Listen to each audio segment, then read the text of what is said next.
Hi, I'm Joel Alsop, and this is St. Jude Storied Lives. If you've been listening, you know I was a patient at St. Jude Children's Research Hospital when I was a kid. And you know that I've met some lifelong friends through St. Jude. You can hear it in how we talk to each other, because the conversations on this podcast are a lot like the ones we have without microphones around. And that's because nobody else understands exactly what we've been through. Today, I want you to meet Lindsey, because she can actually say it much better than I can. We're all figuring out how to navigate this together. Childhood cancer survivors are still a pretty new and exciting occurrence. And so as we go through all these life experiences together, it's so important to have that community who can say, I know how you feel. Now, before she was part of the St. Jude community, Lindsey was part of a tight-knit small town. She grew up near Branson, Missouri. She says she spent her childhood outdoors, always with her two older brothers. Playing and exploring and pretending like we were in the Goonies often, following the train tracks looking for adventure is the best way to describe my childhood. So more about the small town. Well, did you have a lot of family there, not just your mom and dad and brothers? Yes, I was very fortunate. I grew up with lots of cousins around me, and we all lived very, very close, often within eye-line distance of each other, so we could see our family just across the hillside. So you had this happy, idyllic childhood, and around the age of 10 in the fall time, I know you started feeling differently. Can you describe to us what were some of the signs that eventually led you to St. Jude? I went from being a really active kid, loved to play outside, loved playing with my friends, loved school, and I just started getting really tired. I couldn't keep my head up in class. And when it was time for recess and my friends would rush out to the playgrounds to play on the swings like we always did, I got to the point where I would choose to lie down on a bench and sleep instead. Mm-hmm. But it was cold and flu season, and everybody started to get sick in my class. And we all thought, my parents, my teachers, even my pediatrician, that I was getting a little bug that was going through school, and I would just recover just like my friends. I know you had good parents. I probably noticed something wasn't quite right whenever you were feeling that way. Yes, they could tell. I couldn't shake it. I was bruising at the slightest touch. I had lost all desire to eat. And it was the morning of November 11th of 1991. My mom had come in to start my school day, just like all the days before. And she could tell I was just so tired. And she said, you know what, sweetheart? Let's call the doctor and see if we can get in today. And this face was so calm, so composed. I had no idea what was going through her mind until she told me years later she looked at me that morning and did not recognize me. And that mother's intuition was shouting at her, you have to do something for your child. And so she took you to a pediatrician. What happens next after that? So they did some blood work, and they could tell something wasn't right. In fact, I'm very close with my pediatrician still, who diagnosed me, and his nurses. And they said that he went back into his office and started to cry. And he ordered a bone marrow aspiration, and that bone marrow aspiration validated what he was afraid of, that it was acute lymphoblastic leukemia. And suddenly our whole world was turned upside down. Yeah. And what do you think? I was a little younger than you when I got the diagnosis, and I hear osteosarcoma, that doesn't mean anything to me. I hear cancer, that means something to me. When you hear the word cancer, not just acute lymphoblastic leukemia, what does that word cancer mean to you when you're 10? Oh, gosh. When I was 10, I thought cancer was something that only happened to grown-ups. Mm-hmm. And so I associated that with grown-ups who had passed away. Mm-hmm. So to be told at the age of 10 that I had cancer felt like I was being told I would never see adulthood. I was devastated. I thought of all the things I would miss out on, going off to middle school, high school, college, and having a life and a career and a family. I just felt like cancer was stealing all of that from me. But your doctor looked at the scans, gathered himself. What did he tell you guys after the diagnosis about what you needed to do? Oh, he was incredible. He sat down and talked to my family about options, places we could choose from. I'm not from Tennessee, mm-hmm. Being from Missouri. We talked about places close to home. Mm-hmm. We talked about places all over the country because he wanted us to have a well-informed decision. Yeah. But when he brought up St. Jude Children's Research Hospital, he did pause. And he looked at my family and he said, I have to say that if this were my child, the only place I would want her to go is to St. Jude. Yeah. And that's exactly what we needed to hear. So you hear all this. How far along is the cancer at this point? How dire is the situation that you're in? So I was not doing well. In fact, they said I was about 48 hours away from a massive cardiac event. My body was shutting down. I'll not forget at Halloween, I dressed up like a vampire, and I was the most convincing vampire you'll ever see. Didn't need makeup. I looked very, very sickly, and that was because I was getting to a very dire situation. They wanted to air vac me to St. Jude, but I refused. This 10-year-old was very sassy, and I felt like if my time was limited, from this point forward, my priority would be time with family. Mm-hmm. And I wanted to have that car ride with my family, not knowing how much time I would have left. So, yeah, you leave right after you get this diagnosis, or not long after you get the diagnosis, head for St. Jude. What was that first impression of St. Jude like when you all got here? It was very, very late. It was about 3 o'clock in the morning, and we arrived at the front doors of St. Jude, and the night administrator was there waiting for us. And I'll never forget that. He knew my family by name, and he took us into this big bear hug and was so welcoming and so warm. And I remember thinking, he was smiling, and I thought, why are you smiling? Don't you know why I'm here? And then as my parents and I are trying to figure out what do we do next, and my dad is thinking, okay, we've got to talk about form of payment. And he's literally reaching back to his back pocket to hand over his wallet.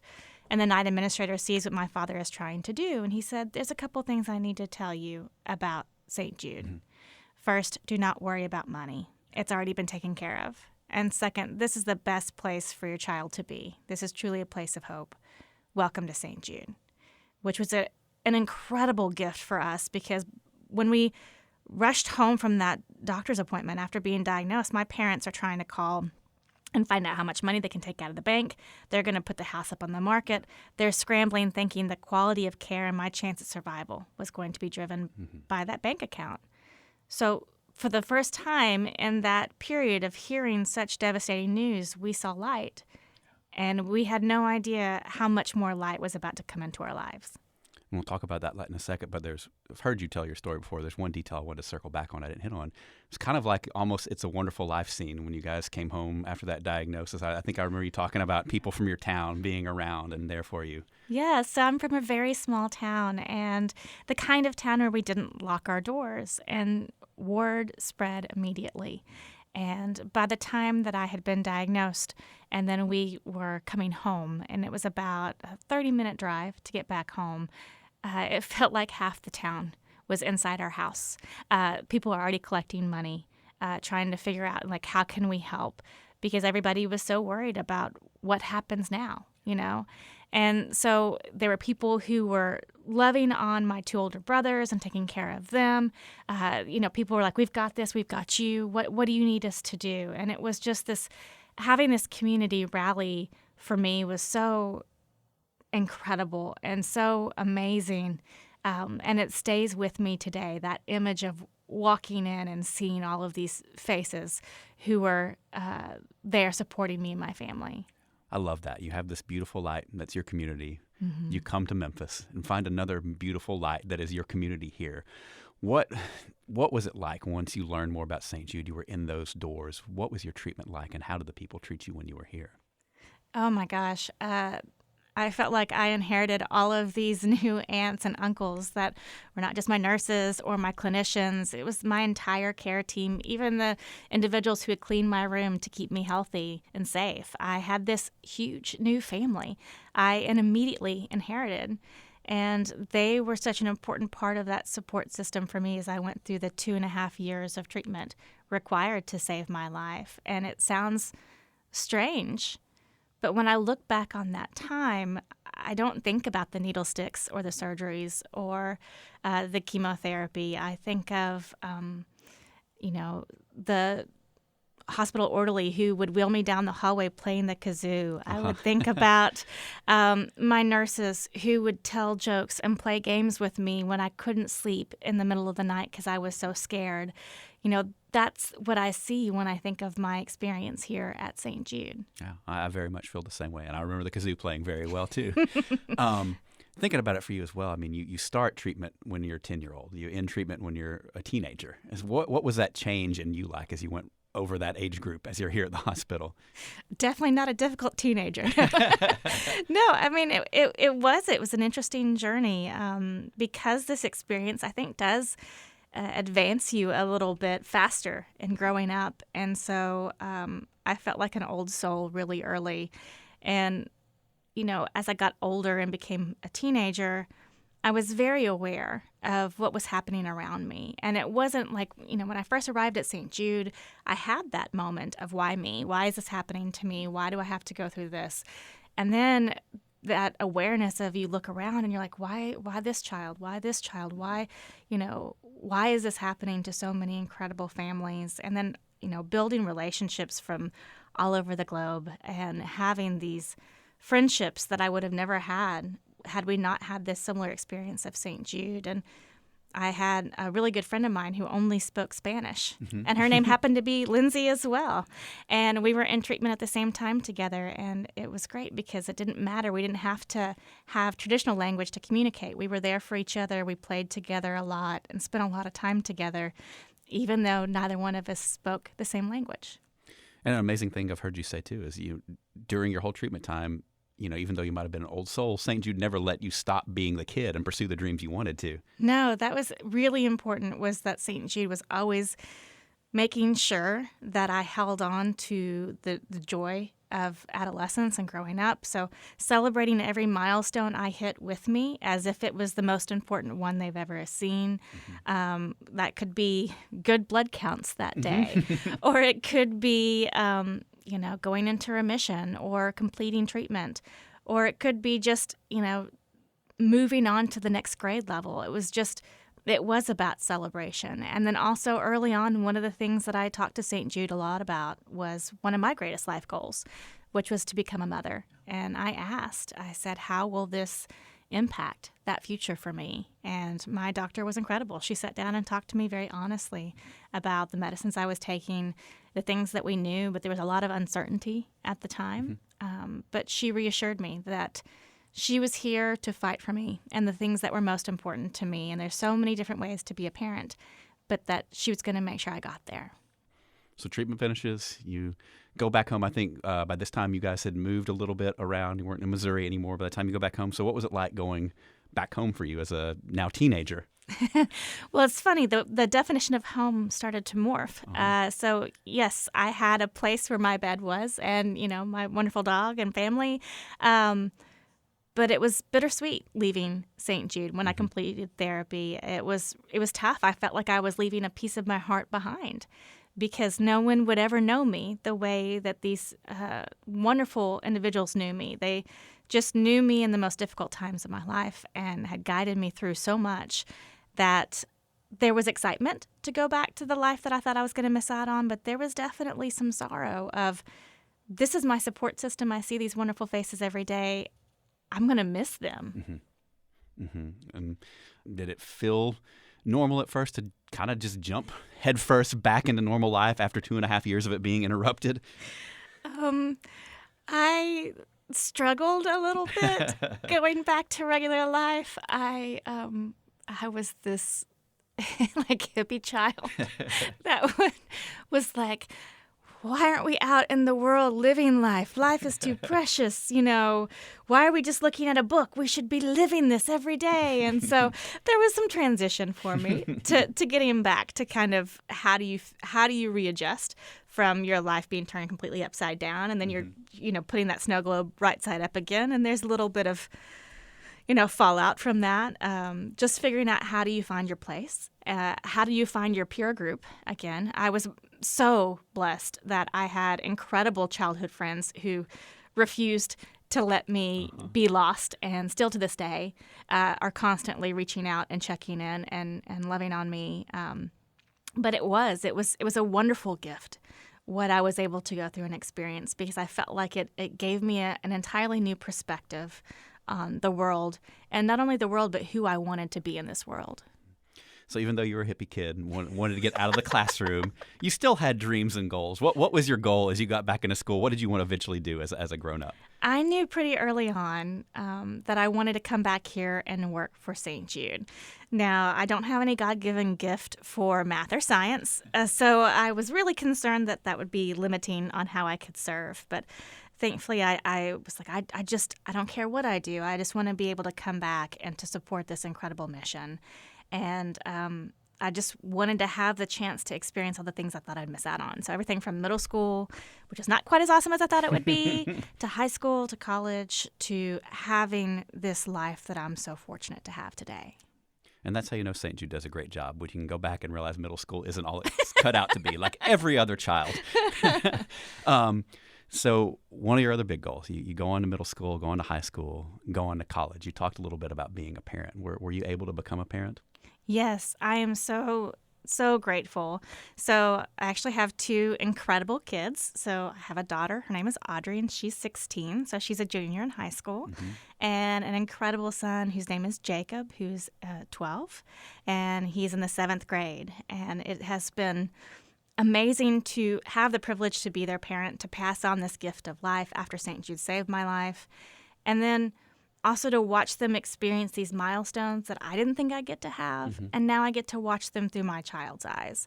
And it makes it twice as sweet than I think I would have known it to be without cancer in my life. And also hit the big goal, too, of coming back to work for St. Jude. So how long ago did you get back here? What are you doing now? I've had the privilege of being here for 19 years, which is so crazy to say out loud. I've come back here to work for ALSAC, the Fundraising and Awareness Organization for St. Jude, and I've had the chance to do all kinds of things and serve in many different ways.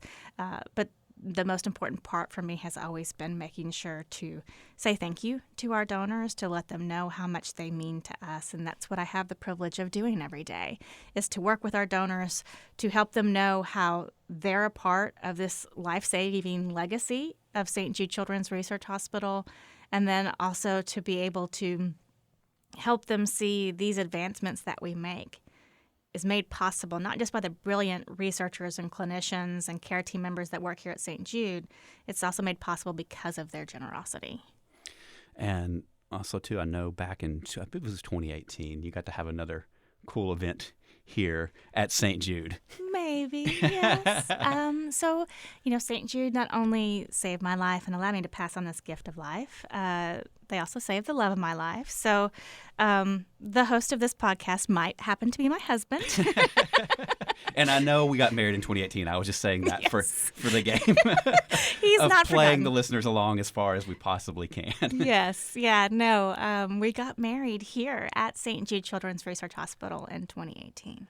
I was fortunate enough to meet Lindsey when we were 13 and 12 at a St. Jude event. So how you hear her speak today, she spoke like that as a 12-year-old. I was a very shy, quiet 13-year-old. I already thought she was cute. So imagine hearing this wonderful perspective coming out of somebody else's mouth and mind who you already like, and then you're like, I don't know how to talk to them. So I didn't talk to Lindsey for a while. We played the long game on this. Very long game. It was, I guess about 6.5, 7 years ago now. We just kind of were in different places in our life, and I don't think I even asked you out. We just went and met up together, and I told you I loved you, and luckily...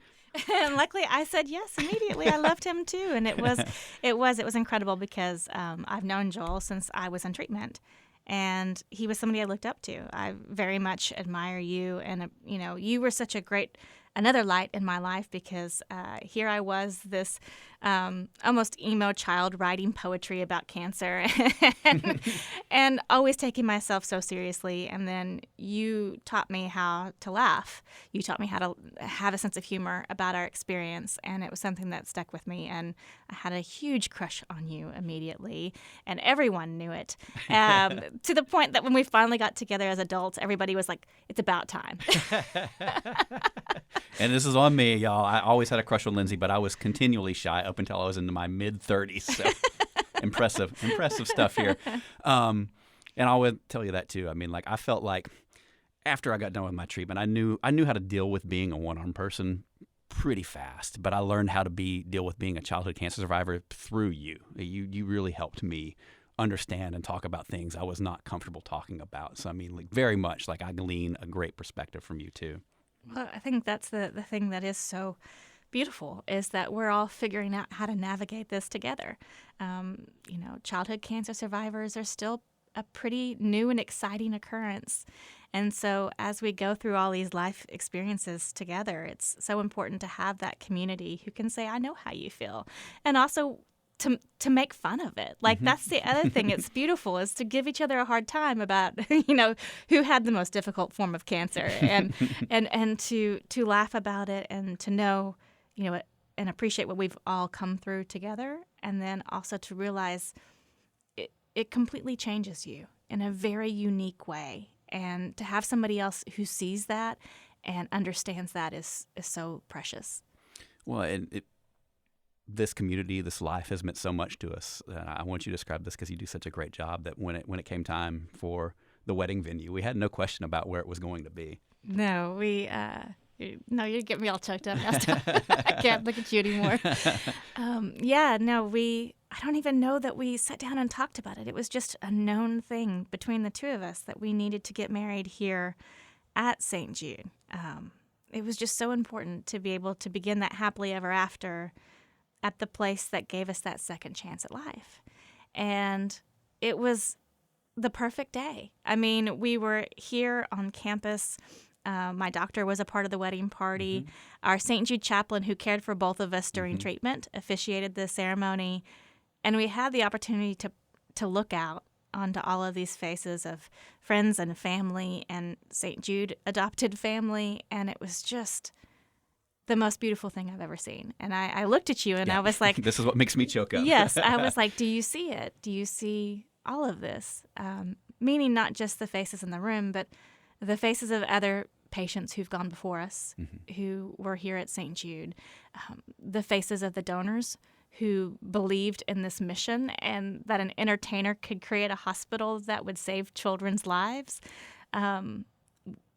We could just see it, all of it, in that space and in that time. And it was one of my favorite memories. Absolutely. Mine too. And you touched on a little bit earlier when we were talking about the kids. What is that perspective, having kids now given you, knowing what you've gone through, getting to watch everything that we get to watch them go through? What is that perspective you have now? It's like, I would love to claim that it makes me a better parent. I don't know that it's necessarily, parenting's hard, y'all. No, it's just, I think it allows us to pull back from chaos and busyness that you can get into with, schoolwork and after-school activities and overscheduling and all of these things. And it's just like you find these little moments of clarity and you look out and you're like, it's beautiful. Mm-hmm. This chaos is beautiful. Mm-hmm. These moments that we get to share this world with our kids and to celebrate the beauty that exists, and big things and little things, and to share that with them is just amazing. And, to think about that little 10-year-old, I wish I could go back to her and just be like, take a deep breath. It's going to be okay. You have no idea how beautiful it's going to be. I agree fully. It's just beautiful to sit back and see that we've gotten more than we could have asked for. And it's something we've kept part of the kids' lives as well, so much so, as a matter of fact, they kind of had a misunderstanding one time when we were introducing them to new friends. Yes, they were young. And, from early on, even my daughter would see the St. Jude logo. She'd point at it and say, St. Jude saved Mommy's life. So she understood this incredible place. But when my kids were little and we were introducing them to a new friend, they actually asked them, so what kind of cancer did you have? And I was like, oh, no, hold on. Let's take a step back. Not everybody we know has cancer. But I do realize when you have two St. Jude survivors who have married, who work for ALSAC, and whose close friends are St. Jude survivors, it can skew that ratio a little bit for your children. But they get so embarrassed at that story now. But it just makes me smile because it does start to show how it does create this second family that you have. And, the other St. Jude family members who go through this, it could be a parent, it could be a sibling, it could be the patient themselves. There's an immediate bond we find when we meet each other. There's this unspoken connection of, I see you and I know what you've been through and I've been there. And it's funny that even our kids could pick that up and go, oh, this must be somebody else who's important in that way. Well, and I laugh too because you think about it and you hope maybe your kids, when you've gone through something so life-changing as Lindsey and I did when we were younger, that maybe we raise our kids with the right perspective and they see the big deal that we went through. But also, too, there's a gratitude in us. I think that they don't realize that sometimes, too, that they're just normal kids and have normal problems and get mad at us for the same things that other kids would get mad at their parents about. I'm kind of grateful for that, too, that we've helped raise two very normal kids. Yeah, absolutely. We'll circle back to our wedding day for a second. You teared me up after you'd walked down the aisle and told me, look at all these people out here who are here for us, who cared about us when we were at our lowest. But then not only thinking that of the grand scheme of things, that we were standing about 100 yards away from where the founder of St. Jude, Danny Thomas, is laid to rest. And this idea that somebody had walked in somewhere and said a prayer, 70 plus years ago, and we're standing there today, that took my breath away. It is astonishing to think of how far we've come. And then I also had this moment of thinking, I can't wait to see where we'll go. Not just us as our new family, but where will St. Jude be in 5 or 10 or 15 years? And that's all we can think of. It's just pure gratitude that for the people who supported us, who we don't even know, to the staff who cared for us, to the friends and family who were there with us every step of the way, have now gotten us to lead our own storied lives, and that we get to enjoy that means everything. So we're so thankful to everyone listening, to everyone who's going to help out St. Jude today and tomorrow. This is what you do, and we can't thank you enough.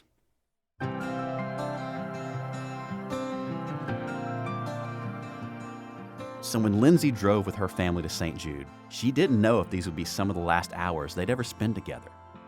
I'm forever grateful her story didn't end that way, because I truly can't imagine my life without Lindsey in it. And that's true for so many of the people in my life now who you've met in these conversations. We make up a community that cares for each other. It's what makes St. Jude unique. It starts with the compassion of the people who work at St. Jude, and it ripples out to the patients and their families, creating connections that truly last a lifetime. That community is only possible with your support. You can donate online at stjude.org or click the link in the episode description.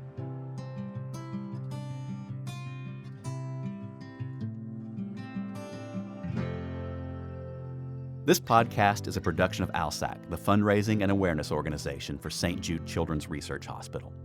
It's recorded by Jason Latshaw and Andres Garcia. Produced by Jeffrey Reddick. Edited by Grace Korziqua Evans. Music production by Casimir Boyle. Lewis Graham is the executive producer. I'm Joel Alsop. Thanks for listening.